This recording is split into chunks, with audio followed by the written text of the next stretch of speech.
meeshaa keessa walaa waladha. Shibee bakka jirtanii meeshaa keessa walaa walaadha.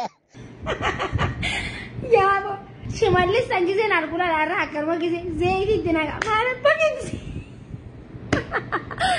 zeeyitii isa bakkeetti si finna. Oodiinni dhiibee dhufe bakka ishiin dhuftetti deebifna. Meeshaa qabdan hunda walawwalaa zayitiitti dibaa qopheessaa. Zayitiidhaan walawwalaa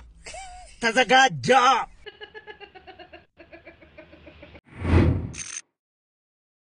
Meeshaa keessan akka walawwalattan asumaan waamicha gosinii dhiyeessuun barbaada. Qeerroof qarreen keenya qonnaan bulaan keenya bakka jirtan hundatti jiraataan magaalaa ganda keessatti leenji'aa meeshaa qabdan hunda walawwalaa zayitiitti dibaa qopheessaa. Yoo diinni dhiibee dhufe qaragnee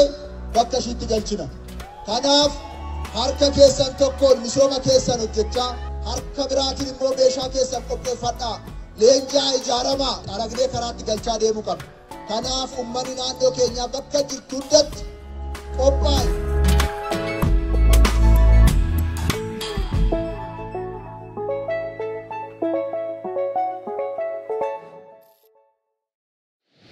Sheer godhaarra kan jiru qeerroo kuma dhibba takkaa ol mana hidhaa keessatti hiitanii osoo waa takka hin balleessin maqaa isaan hin qabne irra keessanii meeshaa kamsii walawwala zeeyitiidhaan meeshaa walawwalaa qopheessaa naa ja'asii kana meeshaa kami meeshummaan inni walawwal meeshaa naannawa Oromoorraa naannawa Oromiyaarraa guurtanii qeerroon takka meeshaan qabduraan meeshaan ka jiru waboo foorsi biraadhaan waboo bira jira meeshaan zeeyitiin si walawwallu hin jiru. Zaytiin isin jirtu meeshaan isin jirtu jechuudha. Meeshaan ati baantu meeshaa biraati san zinnaash dhuftee siyaa walawwaltu laala akka qabdee walawwalaan kee nagee haa ta'u. Zinnaash dhuftee wal gootee si baa keessi yaa walawwalamaa. Jarri kun yoomumaa dabalee ta'a caccabxanii amma faa bar cabxanii bar buqqaatanii. Qarree naa jaachi dhaabbatee qeerroo fi qarreen mana hidhaa guurteeti qeerroo jirtu. Kana booda si jirtu jo'aadha waakatiin boksiin dheera fasakaa jirtu qarree jirtu meeshaa walawwalaati haa zayitii diriiraa laalu zayitiin kiiloon takka qarshii 500 seentee jirti. Meeshaa tammi silaata qeerroon gabbaasee juuntaan si cafacaftu nuti juuntaa hojii si cafacafne isin keenya malee numaatu gabbee meeshaa walawwaladhaa numa jettan meeshaa walawwaladhaa. Kaleessa qeerroo nama kuma dhibba takkaa ol mana hidhaa keessatti innaayi manni hidhaa guutameeti bikka re'een itti qalamtutti hiitanii jirtan qeerroo. Maal abbaa keetiin manguddoo dudulloota kana gabbaastee dudulloota fanjitti laal ka tokko ijaasin akkana jee ka tokko afaan akkana jee ka tokko mormis la haa akkana jee wanta gabbaastee qeerroo akkasa jaan dudulloonni ያ ሁሉ የወጣው ህዝብ አንድ ጠመንጃ እንደ ድል ማዕከላቸው ብትተኮስ ሰው ተሰባብሮ እርስ በራሱ ይጫረሳል። ፈሪ ጠመንጃ ሰምቶ የማያውቅ ስለ ጦርነት ያልገባው ይህን ሰብስቦ አዲስ አበባ ውስጥ በመጨፈር ፍንፍኔ ውስጥ በመጨፈር ጦረኛ ተዋጊ ልትሆን አትችልም። የኢትዮጵያ ህዝብ በተለይ የፍንፍኔ ህዝብ አንድ ሰው ሄዶ አይዋጋም። አዋንተ ኮሎኔል ከማል ቤትኒ ኦፒዲዮ ልቡን ቀሰገልተ ጅርት አብይ አህመድ ሄዱ ረከተ ወኒ ኢሳን ጎደን ሁንዲ ዋኑመ ነማ አጃኢብሲስ ወኒ ኢሳን ደለገኑ ሁንዲ ዋን ቃኒዳ ሜቀ ኸይሰት ቆቴ ቡላ ባሴ ዘራፍ ጅቺሲዳፍ waraana irraa hafan qabne du'a irraa hafan qabne du'a jala geesse Abiy Ahmed firraa oolchuu danda'a ni addirgeettani duuti jala geessee jirti namni guni duuti jala geessee amala akka ammaan tana Itoophiyaa keessatti arkaadhaa jirruu kan laalamma TPLFዎች አይፎክሩም አይጮም ሰምታችኋል ሲፎክሩ ዘራፍ ስሉ ሰምታችኋል TPLF የትግራይ ህዝብ ሲፎክር ሰምተን አናቅም። የኦሮሞ ህዝብ ሲፎክር ሰምተን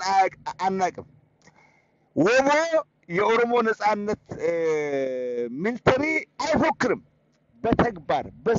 በስራ እያሳዩ ነው። ቲፒኤልኤፎች አንድ ቀን ሳይፎክሩ አንድ ቀን ድምጻቸው ሳይሰማ የአማራን ክልል ኦሮሞ ውስጥ ግማሹን ይዘዋል ማለት ነው። አፋርን ግማሽ ይዘዋል። ትናንትና እየፎከረ የነበረው ዛሬ ቲፒኤልኤፍ ሲመጣ እጁን ሰጥቶ እኛ ከእናንተ ጋር ነን፣ እኛ እኮ መንግስት አስገድዶን ነው እንጂ እናንተ ነው የምንፈልገው። ወኒ ኢትዮጵያ ኬሰት ዴማ ነምኒ ገላኒ ፉዴ ሆመቸ ቀቀበታ ሰዮታት መሌ ኦፒዲኦና የትናንትና የቲፒኤልኤፍ ተላላኪ የነበሩት ስልጣን ላይ የቀሩት የሚያረጉት ጠፍቷቸው ዛሬ ህዝቡን አውጥተው ዘራፍ ሰፈር ውስጥ እየዞሩ ዘራፍ የምትዋጉት እኮ እዛ ሰፈር ውስጥ እኮ የለም። የምትዋጉት እየመጣላችሁ ያለው ቲፒኤልኤፍና ወቦ አለ። በደቡብ በምስራቅ ወቦ አለ። በሰሜን ቲፒኤልኤፍ አለ። ወንድ ከሆናችሁ እዛም ስትሄዱ እጃችሁን እንዳሰጡ ሎለከነሃ አከሽ ወልሰብ ተሳዳ ገበ በከጅርተኒ ሜሻ ዱቢና ማተ ጅርቲ ሜሻ ከሰን ዘይወዳ ሜሻ ከሰ ወላ ወለዳ ሲቤ በከጅርተኒ ሜሻ ከሰ ወላ ወላዳ ሜሻ ወላ ወለድ አከም ጉሩ ወላ ወለድ ዲኒ ኡመታቱ ኢስን ደውዳፍ meeshummaan isinitti wala wallu sin jirru zayitiin isin jirtu meeshummaan isini wala wallu jiru meeshaan nuti qabnu waboo bira jirti meeshaan sila meeshaan arra finfinnee kan jiraate ati gabbaatee boorcii kan keetiin akka gabbaatee garaa riqama sanin gabbaatee qeerroo jirtu jettu qarree jirtu jettu sila meeshaan jiraate jechu sitti shidna laal akkatti qabnee jechu beerti ummata Itoophiyaa fixee jirti duraan illee addunyaa isini dirmata duraan illee USA'n እርዳታ isiniif kanniti amma እርዳታን isinirraa dhaabbatti beelti nama fixxe ati gabbaate zayitii namni waxiin godhatu dhobe bishaaniin waxii godhatu jiran zayitii namni bishaanii waxiinu amma zayitiin qabdu saa amma tanatti Itoophiyaan hin cabtu Itoophiyaan hin kuftu mixirqiseen hin kuftu jinni qolaxiin kuftu ettamare arra hin kufne Itoophiyaan arra hin cabne Itoophiyaan gaafa Jawaar mana hidhat darbitan sanii Itoophiyaan kufte Itoophiyaan qancarte jettu duraanuu qancartudha yaabo shimallis sanjiseen argula larra akkarma gise zeyti dinaga mala bagisi zeyti sabagiti simenna zeyti dinaga adilal wala ati jebala zeyti dinaga wala ati achana jeba gize dinene tidefe zeyti wala ati wala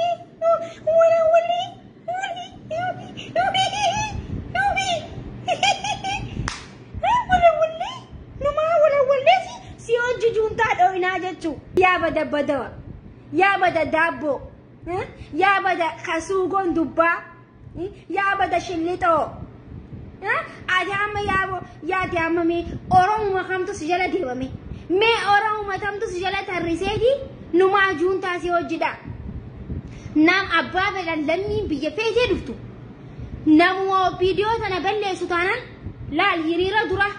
akkana jeetin dabbadani maaki orro akkana jeetinin abbaan fete la fetu jinni atay fetu bar wabu wannu matanan da OPDU matanan da wamsisa jannan fuul keenya la qatt jeetu misaan dura dabbata qatt janneti Itoophiyu matanan akka qatt goone dabamsiisna jechu sila qawwe ummatatti hiitani keessattu ummata oromotti qawwe hiitani ኦሮሞን ብታስታጥቁ ያ ያስታጠቃችሁት መሳሪያ መጀመሪያ የሚመለሰው ወደ ኦፒዲዮ ላይ ነው እናንተ ላይ ነው ቢኮዝ የህዝብ ጠላት እናንተ ናችሁ ህዝቡን እየገደላችሁ ያላችሁት እየዘረፋችሁ ያላችሁት እናቶችን እያስለቀሳችሁ ያላችሁት እናንተ ቲፒዎች ናችሁ እንጂ ቲፒኤልኤፍ አይደለም ወይ ወቦ አይደለም ለዚህ እናንተ ፈርታችሁ ነው እንጂ የኦሮሞን ህዝብ እንደ ህዝብ ብታስታጥቁ ያ ጠመንጃ መጀመሪያ የምትተኮሰው እናንተው ላይ ነው ካነቤ ከተይስተን ሽመልስ ሜሻ ታወደጀ ኦሮሞ ሜሻ ከበጣውት ሜሻ ድራ ራንጉሬ ዱራን bakka jirtanii dargaggeessi Oromoo meeshaa keessa walaa waladhaa tazagaajaa maarree godhaa akkas godhaadha duuti nu jala gaheera jaree aangoon harkaa fudhachuudhaaf deema TPLF እየመጣ ያለው ለእናንተ እንጂ ለህዝቡ አይደለም እናንተን ሊሰቅል እናንተን ሆዳሞቹን ለቃቅሞ ሊሰቅል ለእናንተ ይመጣል ለህዝቡ አይደለም በአማራ ክልል እኮ የአማራ ህዝብ TPLFን ሁለት እጁን ዘርግቶ እኮ ነው እንኳን መጣችሁልን ከፒፒ ነፃ አወጣችሁን ከተላላኮች ነፃ አወጣን እንኳን መጣችሁልን እያለ እኮ ነው የጉጂ ህዝብ ወቦን እንኳን መጣችሁልን በገነጋኑ ሩፍተኒ ፒፒ ያብስሉ ዋፍተኒ ይቻይር ህዝቡን እየገደለ ያለው ኦፒዲዮ ነው እናንተ ለለቃቅሙ ነው እየመጡ ያሉት ከምስራቅና ከደቡብ ወቦ እየመጣ ያለው ለእናንተ ነው ህዝቡን ለመጉዳት ወይ ህዝብ ለመግደል አይደለም የህዝብ ልጆች ናቸው TPLFዎችም የትግራይ ዲፌንስ ፎርስም እየመጣ ያለው እናንተ ለቃቅሞ ሊሰቅላችሁ ነው ከነጋውኒ በከሴነን ደበኒ በከኢፍካያን ደበኒ ኦፒዲኦ መራቴ ኦሮሚያ ኸይሳ ፈርቃተ ከሰንገርገን ፈርቃተ ከማይርገን አማ ጆሌ ቀዌ ደውን በይኒ ወልቀበኔቲ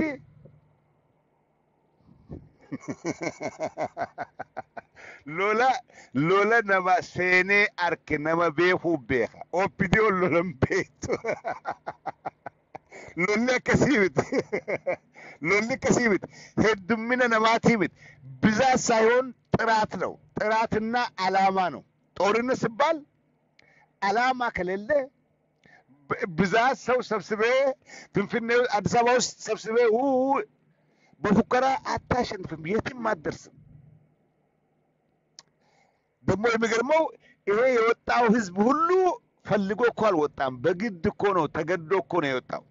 ተገዶ በተለይ ኦሮሚያ ውስጥ በግዳይ ነው እየተለቀሙ ስብሰባም እየወጡ ሰልፍም እየወጡ ያሉት በግዳይ ነው ከሰልፍ ላይ ከቀረ ወይ ይታሰራል ወይ ይገደላል የግድ ህይወቱን ለማዳን ወይ ንብረቱን ለማዳን መንግስት ሰላማዊ ሰልፍ ሲጠራው መውጣት አለበት የት ልምጣ ካልመጣ ይዘረፋል ወይ ይገደላል ወይ ይታሰራል ምስጢሩ ይሄ ነው እንጂ ህዝቡ ፈልጎ ኢትዮጵያ ውስጥ በዚህ ሰዓት ህዝቡ የትኛው እንደሚሻለው አሳምሮ ያውቃል ከቲፒኤልኤፍና ከፒፒ በትክክል ብናወዳደር የትኛው እንደሚሻለው ያውቃል ፒፒ 3 አመት 27 አመት TPLF ያልሰራውን የኢትዮጵያ ህዝብ ላይ ሰርቷል አማራ ኢንክሉዲንግ አማራ የኢትዮጵያን በማጥፋት በመዝረፍ በመግደል ፒፒ የአብይ አህመድ ፒፒ በ3 አመት 27 አመት ያልተሰራውን ግፍ ኢትዮጵያ ላይ ሰርቷል በተለይ ኦሮሞ ላይ ሰርቷል ህዝቡ ሆዱ ያውቃል ግን ቤክ ተቀመጥኩኝ እምቢ ካልኩኝ ይገሉኛል ከሚገደል ወይም ከሚዘረፍ ወይም ከምታሰር ስብሰባ ስሉኝ ልውጣ